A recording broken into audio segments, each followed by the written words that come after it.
हाँ, hello students.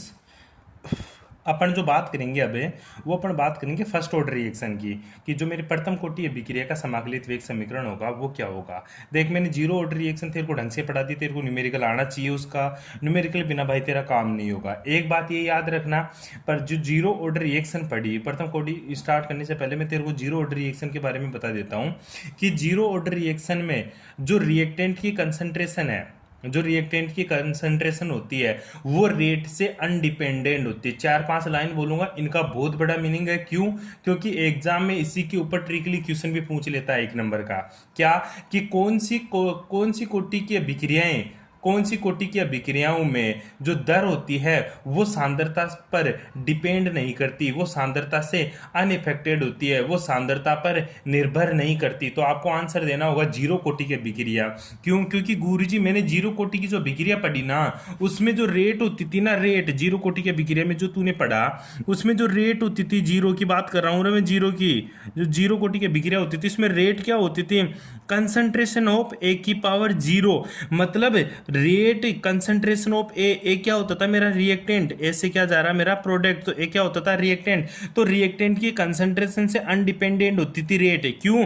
क्योंकि जब मैं रेट निकालता था ना तो रेट इक्वल्स टू क्या आ जाता? के कंसंट्रेशन ऑफ ए नोट की पावर जीरो। और कंसंट्रेशन ऑफ ए नोट की पावर जीरो का मान कितना होता है? एक। तो मेरी रेट क्या आती थी?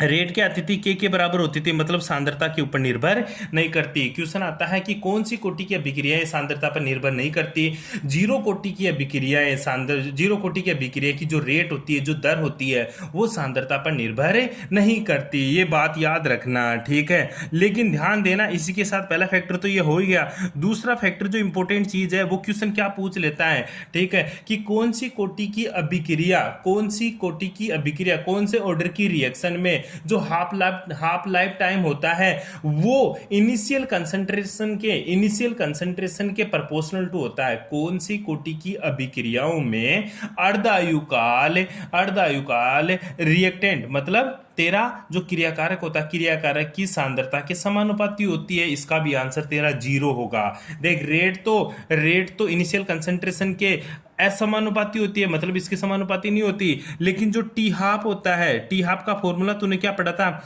ए अपॉन ट्वाइस के, यही तो पढ़ा था तूने, ए अपॉन ट्वाइस के। या फिर तू इसको क्या लिखता था? ए नोट अपॉन टू के, ए नोट अपॉन टू के, ठीक है। तो जो टी हाफ है ना, ये डायरेक्टली प्रोपोर्शनल टू हुआ या नहीं हुआ एक के? तो ये बात बोलना चाहता हूं कि रेट तो कंसंट्रेशन के समानुपाती नहीं होती, रेट तो कंसंट्रेशन के ऊपर डिपेंड नहीं करती। लेकिन इसी अभिक्रिया का अर्धायुकाल, कौन सी अभिक्रिया का? जीरो कोटि अभिक्रिया का अर्धायुकाल हमेशा क्रियाकारक की प्रारंभिक सांद्रता के समानुपाती होता है, ठीक है। T half is directly proportional to A. ये किसकी बात है? ये दोनों फैक्टर बहुत इंपॉर्टेंट है। ये बात है गुरुजी जीरो ऑर्डर रिएक्शन के लिए, जीरो ऑर्डर रिएक्शन के लिए। तो देख, एक दो क्वेश्चन की और प्रैक्टिस कराता हूं तेरे को, ठीक है। एक दो क्वेश्चन की और प्रैक्टिस कराता हूं, ठीक है, फॉर जीरो ऑर्डर रिएक्शन, ठीक है। जीरो ऑर्डर रिएक्शन के लिए, ठीक है, किसी जीरो ऑर्डर रिएक्शन के लिए, जीरो मतलब जीरो कोटि अभिक्रिया के लिए, ठीक है, जीरो कोटि अभिक्रिया के लिए दर मतलब रेट, जो दर है ना वो कितनी है? 3 × 10⁻⁻⁸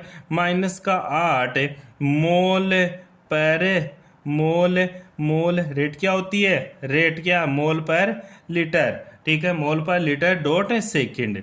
किसी जीरो कोटि अभिक्रिया के लिए जो दर है वो 3 × 10⁻⁸ मोल पर लीटर सेकेंड है, मोल पर लीटर से डॉट सेकेंड है। तो तो उस अभिक्रिया के लिए, तो उस अभिक्रिया में, दोबारा सुन, जीरो कोटि अभिक्रिया के लिए दर का मान कितना है? 3 × 10⁻⁸ मोल पर लीटर सेकेंड है। किसी शून्य कोटि अभिक्रिया के लिए दर का मान 3 × 10⁻⁸ मोल पर लीटर सेकेंड है। इस अभिक्रिया की प्रारंभिक सांद्रता, इस अभिक्रिया में क्रियाकारक की प्रारंभिक सांद्रता को 2 गुना करने पर रेट पर क्या प्रभाव पड़ेगा? दोबारा क्वेश्चन लिखें, क्वेश्चन लिखेगा तू क्या? किसी जीरो कोटि अभिक्रिया में, किसी जीरो कोटि अभिक्रिया की दर का मान 3 × 10⁻⁸ मोल पर लीटर डॉट सेकेंड है। इस अभिक्रिया की प्रारंभिक सांद्रता को दुगुना करने पर इस अभिक्रिया की प्रारंभिक सांद्रता को डबल करने पर इस अभिक्रिया की दर पर क्या प्रभाव पड़ेगा? For a zero order reaction, the rate will be 3 into 10 to the power minus का 8 मोल पर लीटर डॉट सेकेंड। ठीक है, then we increase the concentration of reactant is doubled then the rate of reaction। आई बात समझ में? कहना ये क्या चाहता है कि किसी अभिक्रिया की जीरो कोटि अभिक्रिया है, उसकी रेट क्या है? 3 गुणा 10 की पावर माइनस का 8। अगर अगर अगर रिएक्टेंट की क्या रिएक्टेंट की इनिशियल कंसंट्रेशन को डबल कर दे, रिएक्टेंट की कौन सी कंसंट्रेशन को? इनिशियल कंसंट्रेशन को डबल कर दें। सॉरी, देखें, रिएक्टेंट की इनिशियल कंसंट्रेशन को क्या कर रहा हूं मैं? डबल कर रहा हूं। इनिशियल कंसंट्रेशन को क्या कर रहा हूं? डबल कर रहा हूं। इनिशियल कंसंट्रेशन को क्या कर रहा हूं? डबल। रिएक्टेंट की इनिशियल, ठीक है, इनिशियल कंसंट्रेशन को क्या कर दिया? डबल। ठीक है, तो रेट क्या होगी? तो अब बता रेट क्या होगी। मान ले को इनिशियल कंसंट्रेशन पहले 10 थी, ठीक है, अब उसका क्या कर दिया? 20। मान ले, यहां पे लिख देता हूं मैं initial concentration,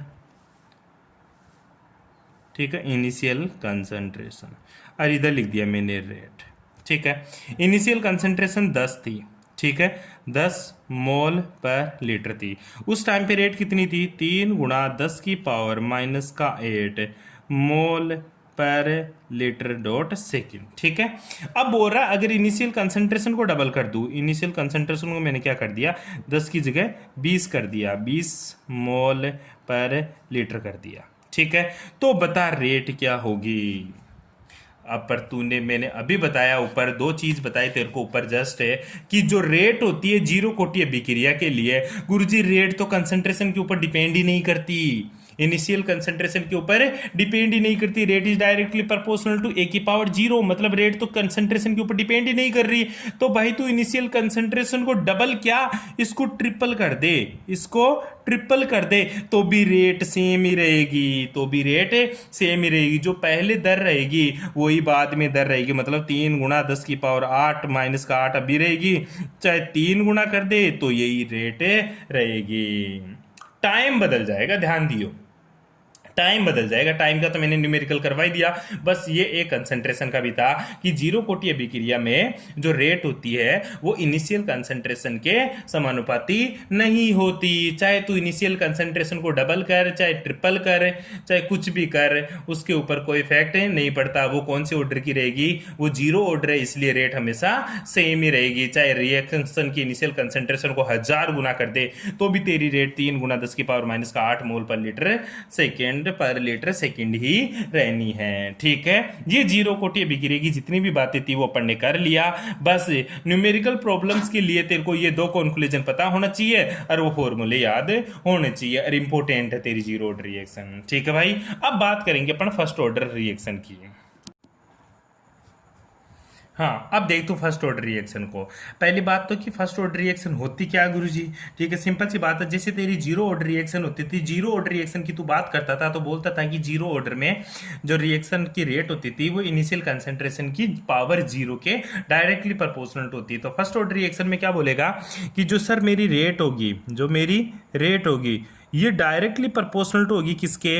initial concentration of reactant की पावर 1 के, रिएक्टेंट की पावर 1 के। ये कौन सी होगी? मेरी फर्स्ट ऑर्डर अभिक्रियाएं। ठीक है, तो हिंदी में क्या बोलोगे? वे अभिक्रियाएं जिनका वे क्रियाकारक की सांद्रता के प्रथम घात के समानुपाती होता है। वे अभिक्रियाएं जिनका वे क्रियाकारक की सांद्रता के प्रथम घात के समानुपाती होती है। कौन सी ऑर्डर की अभिक्रिया कहलाती है? फर्स्ट ऑर्डर रिएक्शन कहलाती है। ध्यान दियो इस चीज के बारे में। जैसे मैं बात करूं, एक छोटी सी बात करूं, तो मेरा ए क्या है? कोई रिएक्टेंट है, इससे क्या जाएगा? कोई मेरा प्रोडक्ट पी बन जाएगा। ठीक है, वही एज इट इज बातें लिखेंगे कि सर टी बराबर 0 पर, टी बराबर 0 पर, टी बराबर 0 मतलब इनिशियल कंसंट्रेशन प्रारंभ में। ठीक है, इनिशियल, ठीक है, इनिशियल मतलब प्रारंभ में t बराबर 0 पर इसकी जो कंसेंट्रेशन ले ली मैंने वो क्या ले ली a, ठीक है। और प्रोडक्ट की क्या थी 0, कोई प्रॉब्लम यहाँ तक। t बराबर t पर मतलब कोई समय के ऊपर, मतलब ये कौन सी है t बराबर t समय पर, तो इस समय इसकी जो कंसेंट्रेशन थी वो a थी, इसमें से कुछ टूट गया तो वो क्या टूटा x टूटा, तो बनेगा कितना x, जितना टूटेगा उतना ही बनेगा, ठीक है। तो जो रेट होगी, ठीक है, अब रेट निकाली इस रिएक्शन के लिए, वही चीज है, सारी बातें वही बतानी है, तो पहले मैंने बता दी। जो गुरुजी मेरी रेट होगी ये क्या होगी, ये डायरेक्टली प्रोपोर्शनल टू होगी किसके गुरुजी, माइनस का D A upon D T, ऐसे भी लिख सकते हैं, या फिर मैं क्या लिख सकता हूँ डायरेक्टली प्रोपोर्शनल टू प्लस का D P upon D T, कुछ भी लिख ले, डायरेक्टली प्रोपोर्शनल टू माइनस का, क्योंकि अब रिएक्टेंट की बात करें तो रिएक्टेंट है, रेट है ये रहा, ये रिएक्टेंट तो a माइनस है, टी बराबर टी पर ही निकालेंगे अपन रेट, टी बराबर 0 पे तो इनिशियल रेट आ जाएगी, अपन को तो रेट निकालनी है टी बराबर टी पर, तो इसकी जगह मैं क्या पुट कर सकता हूँ डायरेक्टली प्रोपोर्शनल टू माइनस का D concentration of a minus x upon D T, कोई दिक्कत यहाँ तक, या डायरेक्टली प्रोपोर्शनल टू प्रोडक्ट के लिए क्या लिख सकता हूँ मैं D x upon D T, कोई दिक्कत यहाँ तक है, अरे कोई प्रॉब्लम यहाँ तक है, ठीक है। लेकिन अपनी सहूलियत के लिए अपन क्या यूज करेंगे वो आगे देखते हैं अपनी रिएक्शन के लिए, ठीक है। तो मैं रेट को क्या लिखूंगा, रेट को तो कुछ भी लिख सकता हूं, तो रेट डायरेक्टली प्रोपोर्शनल टू किसकी होगी सर, वे rate is directly proportional to reactant की कितनी कंसंट्रेशन बच रही है a माइनस एक्स, रिएक्टेंट की कंसंट्रेशन वैसे ऐसे लिख सकता तू a की पावर 1, क्योंकि फर्स्ट ऑर्डर रिएक्शन है, और a की पावर 1 कितना बच रहा है, a माइनस एक्स के बराबर बच रहा है, तो मैं रेट को क्या लिख सकता हूँ, rate is directly proportional to a minus x की पावर 1, पावर 1 दिखाना कोई जरूरी नहीं है क्योंकि हमेशा एक ही होती है, ठीक है, अगर कुछ भी ना दे, ठीक है। और रेट को मैं क्या लिख सकता हूं, रेट को क्या लिख सकता हूं, इनमें से कुछ भी लिख लूं, लेकिन जो x है ना तो x की टर्म में यूज करूंगा, तो रेट को मैंने क्या लिखा d x upon D t is directly proportional to a minus x, कोई प्रॉब्लम यहाँ तक है, अरे कोई दिक्कत है। या फिर मैं इसको क्या लिख सकता हूँ गुरुजी, मैं इसको ऐसा भी लिख सकता हूँ D x upon D T equals to K1 A minus X, जहां पे K1 क्या है प्रथम कोटि अभिक्रिया नियतांक, जी first order rate constant, K1 क्या है मेरा फर्स्ट ऑर्डर रेट कांस्टेंट, ठीक है जी। K1 क्या मेरा फर्स्ट ऑर्डर रेट कांस्टेंट, और ये कौन सी इक्वेशन है, ये है तेरी डिफरेंशियल इक्वेशन, कौन सी इक्वेशन है डिफरेंशियल, क्यों, क्योंकि dx अपॉन dt जो इक्वेशन नंबर फर्स्ट है ये तेरी डिफरेंशियल इक्वेशन है, मतलब प्रथम कोटि अभिक्रिया की अवकलित समीकरण, प्रथम कोटि अभिक्रिया की अवकलित समीकरण यहां तक आ गया तेरा, ठीक है, क्योंकि अपन ने जीरो कोटि अभिक्रिया की भी अवकलित समीकरण निकाली थी, इसी तरह अपन इसकी भी अवकलित समीकरण निकाल दी। अब निकालते इसकी कौन सी समाकलित समीकरण, ठीक है। तो समाकलित समीकरण निकालने के लिए अपन उसका क्या करना पड़ेगा, समाकलन मतलब इंटीग्रेशन करना पड़ेगा, क्योंकि इंटीग्रेशन इक्वेशन चाहिए तेरे को, ठीक है। तो इंटीग्रेशन इक्वेशन चाहिए तो तू क्या करेगा गुरुजी, एक्स वाली टर्म को एक्स वाली के नीचे भेज दे और कांस्टेंट को एक तरफ रख दे, तो तू क्या करेगा कि इक्वेशन नंबर 1 से, ठीक है, फ्रॉम इक्वेशन फर्स्ट, क्या गुरुजी मैं चेंज कर रहा हूं, कैसे कि मेरा dx अपॉन dt था, dt को तो इधर भेज दूं और a माइनस एक्स इधर भेज दूं, a माइनस एक्स, ठीक है, बराबर इसको मैं क्या लिख सकता हूं k1 dot D T, k1 dot D T. यहां तक किसी को कोई प्रॉब्लम भाई, अरे यहां तक किसी को कोई प्रॉब्लम, यहां तक किसी को कोई दिक्कत नहीं है, ठीक है। अब इसका समाकलन करना है अपन को, क्या करना है, समाकलन, इंटीग्रेशन करने पर, ठीक है, समाकलन करने पर, ठीक है, समाकलन करने पर। अरे मैंने बताया था समाकलन दो होता है, एक तो विथ लिमिट है, एक क्या होता है तेरा विदाउट लिमिट है, ठीक है। तो एक समाकलन इधर देख ले, इंटीग्रेशन एक देख ले इधर, जो तेरा 1 upon x dot D x, 1 upon x dot D x, इसका जो इंटीग्रेशन होगा वो 100% क्या होगा तेरा एल एन एक्स होगा, क्या होगा तेरा एल एन एक्स, ठीक है। एल एन का मतलब होता है log ई बेस, ln का मतलब क्या है तेरा log ई बेस x होता है, ठीक है। जो 1 अपॉन एक्स का जो इंटीग्रेशन होगा वो क्या होगा ln ई एक्स, ठीक है, ln ई एक्स, ध्यान दियो इस चीज के बारे में, ई बेस x होगा, ठीक है। अब देख इसका इंटीग्रेशन करना है तेरे को, तो ए तो क्या है, कांस्टेंट है, वेरिएबल क्या एक्स, क्योंकि जो इंटीग्रेशन होगा वो डीएक्स के रेस्पेक्ट में होगा, तो इसके इंटीग्रेशन फॉर्म में लिखो विदाउट लिमिट है, तो यहाँ पे लिखूंगा डी एक्स, ठीक है, divided by A minus x है, ठीक है, इधर भी इंटीग्रेशन करूंगा तो k1 है डॉट है डी टी, ठीक है, इसका भी इंटीग्रेशन लगा दिया दोनों तरफ। लेकिन मुझे पता है, मुझे क्या पता है कि जो मेरा k1 है ये तो क्या कांस्टेंट है, तो कांस्टेंट हमेशा बाहर आ जाती है, कांस्टेंट हमेशा क्या आती है, बाहर, ठीक है। तो इसको मैं ऐसा भी तो लिख सकता हूँ, कैसे, कि देखो गुरुजी डी एक्स अपॉन ए माइनस एक्स, इधर क्या लिख दूँ, k1 को बाहर निकाल लिया, यहाँ पे क्या लिख दूंगा, डी टी लिख दिया, और यहाँ पे 1 मान सकते हैं अपन, ठीक है। तो इंटीग्रेशन में पावर बढ़ती है, एक पावर बढ़ती है, और 1 क्या होगा, मान ले गुरुजी टी की पावर 0 था, तो इसकी इंटीग्रेशन करूंगा टी की पावर 0 का, तो टी की पावर 0 प्लस 1, और इसके आगे क्या आ जाएगा, नीचे क्या आ जाएगा 1, तो टी की पावर 1 हो जाएगी, ठीक है। और टी की पावर 0 का मान कितना होता है, हमेशा एक ही होता है, ठीक है, ध्यान दियो, किसी की भी पावर 0 हो उसका मान क्या होगा, एक। और इसका इंटीग्रेशन अपन लोग की तरह कर लेंगे, ए कांस्टेंट है x, अब देख x के आगे क्या लगा हुआ है, माइनस, तो जब इंटीग्रेशन करेंगे ना तो x का भी तो इंटीग्रेशन होगा, जब अपन x का इंटीग्रेशन करेंगे तो इसका भी तो इंटीग्रेशन होगा। बायोलॉजी वाले बच्चे सीधे ध्यान से देखें, मैथ वाले बच्चे मैथ में अच्छे से जानते हैं इंटीग्रेशन करना, वो मैथ्स वाले सर से पूछे, अगर फिर भी किसी को प्रॉब्लम आए और किसी को सीखना है इंटीग्रेशन, ठीक है, तो वो मेरे से बात करे, ठीक है। बायोलॉजी वाले बच्चों को देखना है एक बार, बायोलॉजी वाले बच्चों को कुछ नहीं है, बस ये इंटीग्रेशन ध्यान में देखना है, उसके बाद में इसका डायरेक्ट इंटीग्रेशन करोगे, माइनस का एल एन, ठीक है, माइनस का एल एन का मतलब log e base l N a minus x. अच्छा गुरुजी माइनस कैसे आया, यहाँ तो तूने माइनस नहीं लगाया, ये जो माइनस आया है ना लोग है, देख लोग इसका इंटीग्रेशन तो एल एन एक्स हो गया, इसका 1 अपॉन ए माइनस एक्स का इंटीग्रेशन तो l N a minus x हो गया, लेकिन जो ये माइनस आया ना वो एक्स का इंटीग्रेशन होने की वजह से आया, क्योंकि एक्स के सामने क्या जुड़ा हुआ तेरा माइनस है, और इसी की वजह से ये माइनस आया, ठीक है।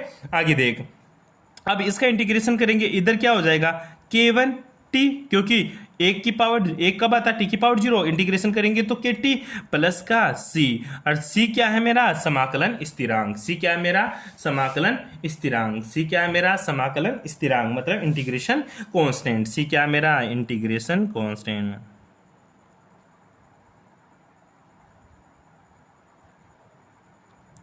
इंटीग्रेशन कांस्टेंट, ठीक है भाई, ध्यान दियो।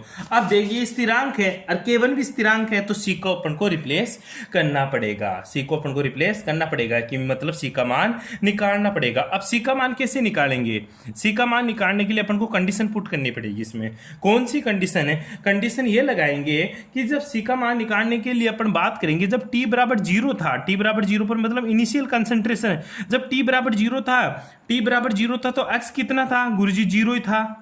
जब t बराबर 0 था x का मान कितना था, 0, कैसे पता चला, आजा देख ले, जब t बराबर 0 था तो x की वैल्यू क्या थी, 0, क्योंकि जब t बराबर 0 था तो सर कोई भी मेरा प्रोडक्ट नहीं बना था, प्रोडक्ट की कंसंट्रेशन तो 0 थी, t बराबर 0, t बराबर t पर इसकी कंसंट्रेशन x आई थी, t बराबर t 0 के ऊपर तो पूरा का पूरा मेरा क्या था, रिएक्टेंट। तो ये कंडीशन पुट करनी होती है, हमेशा इनिशियल कंडीशन ही पुट करोगे। जब t बराबर 0 था तो x बराबर क्या था मेरा, 0, मतलब कुछ भी प्रोडक्ट नहीं बना, मतलब कुछ भी रिएक्टेंट नहीं टूटा, तो t बराबर 0 पर x बराबर क्या है, 0, वैल्यू पुट कर दे इसमें इक्वेशन नंबर 2 में, इसको इक्वेशन नंबर 2 डाल देना भाई, ठीक है।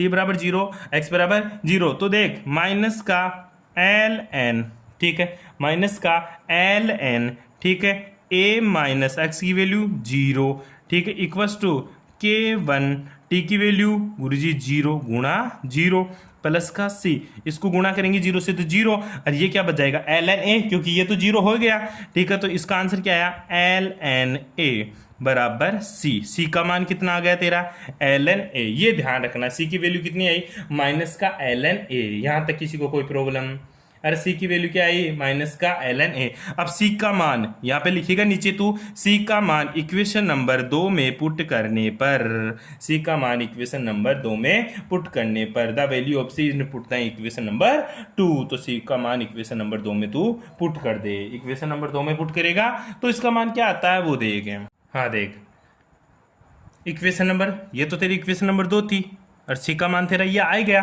अब सी की वैल्यू इक्वेशन नंबर 2 में पुट करने पर, जब वैल्यू पुट करेगा इक्वेशन नंबर 2 में तो आगे की वैल्यू क्या आती है वो ढंग से देखिएगा एक बार, ठीक है। गुरुजी मैंने पुट कर दिया इसकी वैल्यू, तो मेरे पास आया माइनस का एल एन, ठीक है।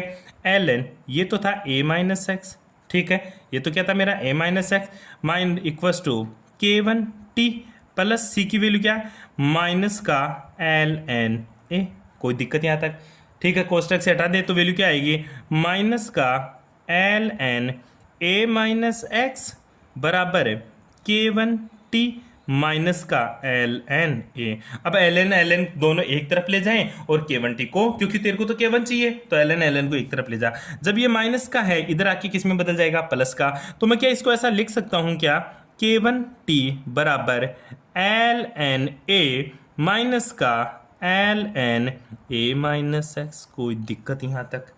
अरे यहाँ तक किसी को कोई प्रॉब्लम? ठीक है। अरे भाई यहाँ तक किसी को कोई प्रॉब्लम? तो आगे मैं क्या लिख सकता हूँ, देख इसको मैं आगे लिख सकता हूँ क्या k one T equals to, अब देख एक प्रॉपर्टीज देख थोड़ी सी, ठीक है। एल एन लॉग की प्रॉपर्टीज हालांकि मैंने आप लोगों को खूब बार बता दी 11th क्लास में, तो एक बार तू देखेगा और मैथ्स वाले सर से एक बिल्कुल इस एल एन की प्रॉपर्टीज को याद करोगे क्या। एक छोटी सी प्रॉपर्टी लिखता हूं मैं, जो एल एन होता है ना एल एन, ठीक है, इसको मैं लिख सकता हूं क्या 2 पहली चीज तो एल एन होता है ना एल एन, इसको मैं लिख सकता हूं लॉग ई बेस, ठीक है, लॉग ई बेस। इसको आगे क्या लिख सकता हूं 2.303 लॉग 10 बेस। ये बेस बदल गया, पहले तो ई बेस, ई का मतलब होता है लोगरिथम, ठीक है, तेरा ई वाला, ठीक है, ई, ठीक है, एंटीलॉग वाला ई है, ठीक है। इस बराबर 2.303 लॉग 10 बेस। याद करो मैंने आपको केमिकल इक्विलिब्रियम इसको बहुत अच्छे से पढ़ाया था, लॉग के मान भी बताए थे, मैं नहीं बता रहा यहाँ पे दोबारा, तेरे को याद करना है, ठीक है। वही कॉपी खोनी, इसलिए मैंने तुम्हें 11th अच्छे से पढ़ाई है, ठीक है, ताकि तुम मेरे को परेशान ना करो 12th में, ठीक है। कॉपी को बिल्कुल घोट दो उसको, ये प्रॉपर्टीज। अब देख लॉग ई बेस, ठीक है। दूसरी प्रॉपर्टीज क्या होती है लॉग, ठीक है, ई बेस हो चाहे 10 बेस हो, ठीक है। अगर ए प्लस बी है तो इसका मतलब हो गया लॉग, ठीक है, ए अपॉन लॉग बी। ए प्लस बी का मतलब क्या हुआ लॉग ए अपॉन बी। इसको क्या लिख सकता तू लॉग ए प्लस बी। अरे कोई दिक्कत है? अरे टंटो गलत, ठीक है। क्या लॉग ए प्लस बी का मतलब क्या हुआ लॉग ए प्लस बी। दूसरी लॉग ए माइनस बी, दो प्रॉपर्टीज याद बताई थी, जब प्लस आता है तो लॉग किस में होता है गुणा में, जब प्लस में आता है तो लॉग किस में होता है गुणा में। हो ऐसी कोई प्रॉपर्टीज नहीं पढ़ी, ठीक है। फिर कौन सी पढ़ी? अब आजा, इतनी काटा पीसी करी तो अब आजा तू। अगर मैं तेरे को दे दूं क्या लॉग ए प्लस लॉग बी, तो इसको 100% लिखेगा क्या लॉग ए गुणा बी। ये प्रॉपर्टीज पढ़ी थी गुरुजी, हाँ बिल्कुल ये पढ़ी थी, ना कि लॉग ए प्लस बी लॉग ए माइनस बी, ठीक है। ना ये पढ़ा लॉग ए प्लस बी बराबर लॉग ए अपॉन लॉग बी, ठीक है। ना ये पढ़ा तूने लॉग ए गुणा लॉग बी, ठीक है। ये गलत होती है हमेशा। दूसरी प्रॉपर्टी याद रखें, जब लॉग ए माइनस लॉग बी हो तो इसको लिख सकता है क्या लॉग ए अपॉन बी। कोई दिक्कत यहाँ तक? बस ये चीज आपको ध्यान में रखनी है। अब आजा बेटा इधर, लॉग ए माइनस का लॉग बी है, लॉग इसको ए मान लिया पूरे को मैंने और इसको लॉग पूरे को बी मान लिया, तो क्या लिखूंगा लॉग ए अपॉन बी। तो इसको ऐसे लिख सकता हूँ क्या मैं, लॉग की जगह अपन एल एन लेके चल रहे हैं, ठीक है। तो l N A upon A minus x. यहाँ तक किसी को कोई प्रॉब्लम भाई? अरे यहाँ तक किसी को कोई प्रॉब्लम? अरे दादा बता दे इधर। आगे देख, मुझे तो केवन चाहिए गुरुजी, ये ले भाई K one. K one equals to 1/t, 1/t L N A upon A minus x. यहाँ तक किसी को कोई दिक्कत है? अब एल एन को लॉग में बदल लूँ, ये रहा रिलेशन, ये रहा रिलेशन, ठीक है। या तो ये इक्वेशन, इक्वेशन नंबर तेरी 3, ठीक है। केवन क्या है first order rate constant, T क्या है समय, ए क्या है इनिशियल कंसंट्रेशन, ए माइनस एक्स क्या है फाइनल कंसंट्रेशन, ए क्या है इनिशियल कंसंट्रेशन, ए माइनस एक्स क्या है फाइनल कंसंट्रेशन, ठीक है। और एक्स क्या है डिसोसिएट कंसंट्रेशन, टूटी हुई सांद्रता, ठीक है। या फिर गुरुजी मैं इसको लिख सकता हूं क्या K1 इक्वस टू 2.303 बटा टी लॉग, अब 10 बेस हो गया गुरुजी ए अपॉन ए माइनस एक्स। भाई 11th क्लास की कॉपी पढ़ेगा तू? मुझे नहीं पता तेरी कॉपी कहाँ है, तू बोर खा चाहे आम खा चाहे तू उससे कुछ भी खा पी, लेकिन वो कॉपी वापस लेके आओ उसी से, ठीक है। और वहां पे लॉ की प्रॉपर्टीज मैंने पढ़ाई थी तेरे को, वो चीजें याद करेगा तू वहीं से, ठीक है। ये तेरे को इक्वेशन याद करनी है। और जो इक्वेशन आई है तेरी, यही तेरी कौन सी है, यही तेरी समाकलित समीकरण है प्रथम कोटि अभिक्रिया के लिए, integration equation for first order reaction. कोई दिक्कत यहाँ तक है? ऐसे तेरे को दोनों फॉर्मूले याद करना। के जीरो निकाला था, यहाँ पे अपन ने के वन निकाल दिया, यहाँ पे अपन ने क्या निकाल दिया, के वन निकाल दिया। के वन का मान कितना है, 2.303 अपॉन टी log 10 पे से अपॉन ए माइनस एक्स। ए क्या है, ए क्या है, इनिशियल कंसंट्रेशन, ठीक है, प्रारंभिक सांद्रता। ए माइनस एक्स क्या है, फाइनल कंसंट्रेशन, फाइनल कंसंट्रेशन, ठीक है जी। टी क्या है जी, टी गुरुजी टाइम, टी क्या है मेरा, टाइम, ठीक है। के वन क्या है, first order rate constant, first order rate constant. कोई दिक्कत यहाँ तक है? अरे पढ़ लेगा यहाँ तक है? अरे भाई अभी भी कोई प्रॉब्लम हो तो बता दे यहाँ तक भी, ठीक है, कोई दिक्कत नहीं है, आगे चले पढ़, ठीक है। इस तरह से तेरे को ये इक्वेशन याद करनी है, इस तरह से तेरे को ये इक्वेशन याद करनी है। कोई प्रॉब्लम? गुरुजी मेरे अकॉर्डिंग तो कोई प्रॉब्लम नहीं है, आगे तू देख अब, ठीक है जी। नेक्स्ट देखिएगा अब अपन इसका क्या बनाते हैं, आलेख बनाते हैं। वहां पे भी तो आलेख खींचा था तूने, आरेख बनाया था, ग्राफ बनाया था, ठीक है। तो आलेख रिप्रेजेंटेशन करते हैं इसका अपन, graphical representation of first order reaction. क्या लिखेगा तू भाई, graphical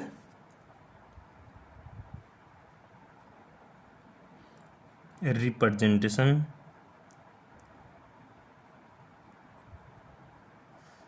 of first order reaction. कोई दिक्कत है? ठीक है, मतलब गुरुजी आप ग्राफ कैसे बनाओगे?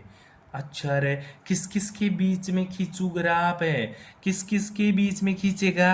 एक तो इसके बीच में खींचेगा, किसके, log 10 base a upon A minus x और की वन। कभी कभार क्या बोल देता है, कभी कभार ऐसा बोल देता है बेटा कि ln ए अपॉन ए माइनस एक्स, सॉरी के वन नहीं, टी वन के बीच में, ठीक है, टी के बीच में, इन दोनों के बीच में ग्राफ पूछेगा वो, ठीक है। तो ग्राफिकल रिप्रेजेंटेशन किसकी बीच में, मैं बोलता हूं ln ए अपॉन ए माइनस एक्स वर्सेज टी। मैंने बताया जो पहला होता है वो वाई एक्सिस पे, दूसरा किसके ऊपर, एक्स एक्स के ऊपर। तो इसका जब तू ग्राफिकल रिप्रेजेंटेशन करेगा तो गुरुजी इसका ग्राफ किस टाइप से बनेगा, और फिर इसका जो स्लोप आना है वो कैसा स्लोप आएगा वो भी तू बताएगा जरा, ठीक है, बिल्कुल बताएंगे, ठीक है भाई। देख ले तू इसका ग्राफिकल रिप्रेजेंटेशन, आजा आजा इधर, ठीक है, आजा। अब देख तू लिख, पहले तो एक्स एक्स बना, उसके बाद में क्या बनाएगा तू, वाई एक्सेस। ये ले मैंने वाई बना दिया सबसे पहले, ठीक है जी। ये मैंने कौन सा एक्सेस, एक्स एक्सेस बना दिया। इसके ऊपर तो टी, क्योंकि जो बाद में होता है तो वो एक्स के ऊपर जाता है, और जो पहले होता है वो किसके ऊपर जाता है, log ए अपॉन ए माइनस एक्स। ये तो क्या है, कंसंट्रेशन, ये क्या है, टाइम। अब रिप्रेजेंटेशन करना, उससे पहले तेरे को फॉर्मूला आना चाहिए। तो यहाँ पे जगह नहीं है मेरे पास, मैं इधर लिख रहा हूँ, तो तू जगह बना के इधर लिखे, यहीं पे लिखेगा फॉर्मूला के वन क्या था तेरा, गुरुजी के वन का जो फॉर्मूला तू बताया ना अभी, वो था 1/t ln ए अपॉन ए माइनस एक्स, ठीक है। तो मैं इसको लिख सकता हूँ ना, k1t बराबर ln ए अपॉन ए माइनस एक्स। याद करें किस टाइप की इक्वेशन है भाई, इसको अगर y मान लूं, क्योंकि ये तो y एक्सेस के ऊपर ही है, ये y है, x एक्स के ऊपर कौन है, t, तो ये कैसी इक्वेशन, y बराबर एम एक्स प्लस सी तो क्या है, जीरो, क्योंकि सर यहाँ पे कुछ और इक्वेशन नहीं है। m क्या है मेरा, स्लोप, प्रवणता, m क्या है मेरा, स्लोप, प्रवणता। अरे अरे अरे सरल रेखा इक्वेशन, सरल रेखा समीकरण, सिंपल लाइन इक्वेशन की बात कर रहा हूं मैं। अब c बराबर 0 है, मतलब इसका कोई इंटरसेप्ट नहीं है, c मतलब अंतःखंड, c क्या होता है तेरा, अंतःखंड, तो इसमें कोई अंतःखंड नहीं है, तो c बराबर क्या है मेरा, 0, c बराबर क्या है मेरा, 0। और m परवणता मतलब ढाल, मतलब स्लोप है, ठीक है। m कितना है गुरुजी, k1, और t कितना है, x गुरुजी x, ठीक है, टी एक्स एक्स के ऊपर टी और ये पूरा का पूरा वाई के ऊपर। तो इसका जो ग्राफ आएगा वो बिल्कुल जीरो से जाएगा, और इसका जो स्लोप आएगा, इसका जो स्लोप आएगा मतलब इसका जो ढाल आएगा, ठीक है, वो क्या आएगा, वो गुरुजी आएगा, अगर लोग ई बेस में लिया ना, लोग ई बेस में अथवा l N A upon A minus x लिया, तो स्लोप आएगा केवल तेरा केवन।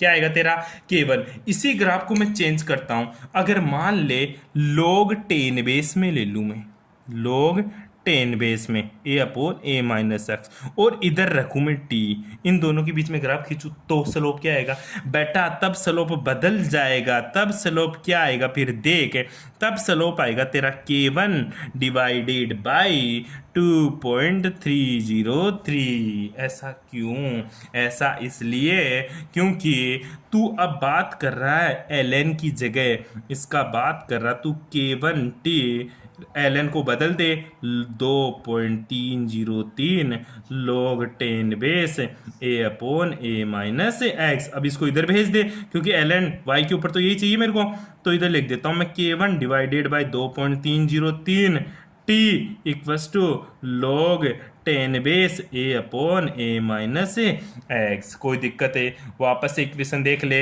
ये वही हो गई, ये तो y के बराबर, ये t मेरा x के बराबर, और ये स्लोप m के बराबर, और c क्या है 0। ये m मतलब तेरी प्रवणता, x x के ऊपर क्या है t, तो यही तो तेरी प्रवणता है। बेटी चीज समझ में ढंग से देख ले भाई, फर्स्ट ऑर्डर का ये ग्राफ 100% पूछता तेरा, या तो ln में पूछेगा या log 10 बेस में पूछेगा। जब ln में पूछेगा तो स्लोप तेरा K1 आता है, जब तेरे को log में पूछेगा तो तेरा स्लोप क्या आएगा K1 अपॉन 2.303। यहाँ तक किसी को कोई प्रॉब्लम। ये इसका क्या था, ग्राफिकल रिप्रेजेंटेशन। अब भाई साहब एक स्लोप और पूछ लेता, सॉरी एक ग्राफ और पूछ लेता। गुरुजी कौन सा ग्राफ, और बहुत इंपॉर्टेंट है भाई, ठीक है वो देखते हैं। हाँ देख, एक ग्राफ की बात और कर रहा था, वो ग्राफ कैसे पूछता वो देख ले। तेरे पास जो आई इक्वेशन वो क्या थी, वो सिंपल सी इक्वेशन थी, माइनस का log ए माइनस एक्स था तेरा, बराबर अपन ने क्या पुट किया था K1T माइनस का ln माइनस का ln ए।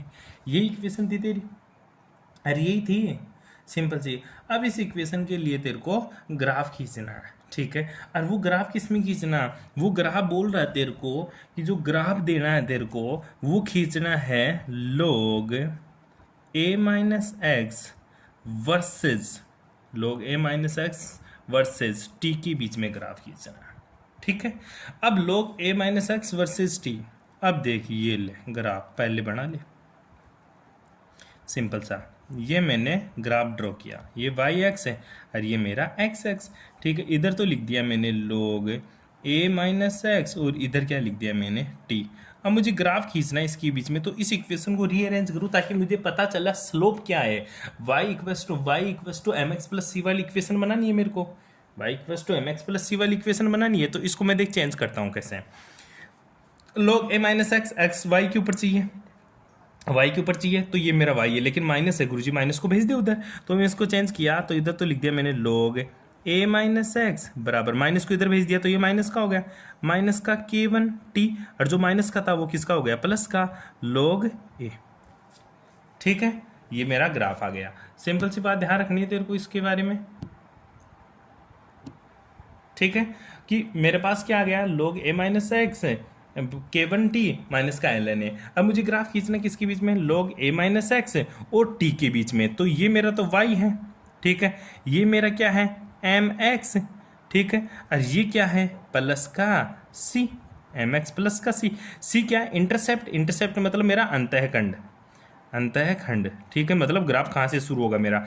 m क्या है, प्रवणता मतलब स्लोप मतलब ढाल, और m का मान कितना है माइनस का K1, और x क्या है t, ठीक है, और ये y हो ही गया मेरा, ठीक है। तो जो स्लोप आएगा मेरा, पहली बात तो प्रवणता नेगेटिव है, स्लोप नेगेटिव है, स्लोप नेगेटिव है तो ग्राफ बढ़ता हुआ नहीं बल्कि घटता हुआ आएगा, ठीक है। ये ले भाई स्लोप मेरा क्या लिख दिया मैंने, घटता हुआ, ठीक है। क्यों, क्योंकि जो m है ना वो मेरा नेगेटिव है, माइनस का K1 है, मतलब स्लोप मेरा क्या है नेगेटिव, तो स्लोप क्या आएगा, ये ले गुरुजी नेगेटिव स्लोप है जिसका मान कितना आएगा माइनस का K1, जिसका मान कितना आएगा माइनस का K1। अब ये C क्या है, C यहाँ से लेकर यहाँ तक का जो डिस्टेंस है वो क्या है मेरा पूरा C, मतलब ये क्या मेरा अंतःखंड, क्या है मेरा अंतःखंड। और जिसका मान कितना है, जिसका मान है गुरुजी log ए, ये मान यहाँ से लेकर यहाँ तक का, जहाँ से ग्राफ शुरू होगा वहाँ से लेकर हॉरिजॉन्टल पॉइंट के बीच का जो चीज़ है वो मेरा अंतःखंड होता है। और स्लोप क्या है माइनस का K1। इस तरह से तेरा ये ग्राफ ड्रॉ करते हैं अपन। ठीक है भाई, अब ये log 10 बेस में पूछ ले तो भी तू कर सकता है, यहाँ तक तेरे को पढ़ना है। ठीक है भाई, थैंक यू।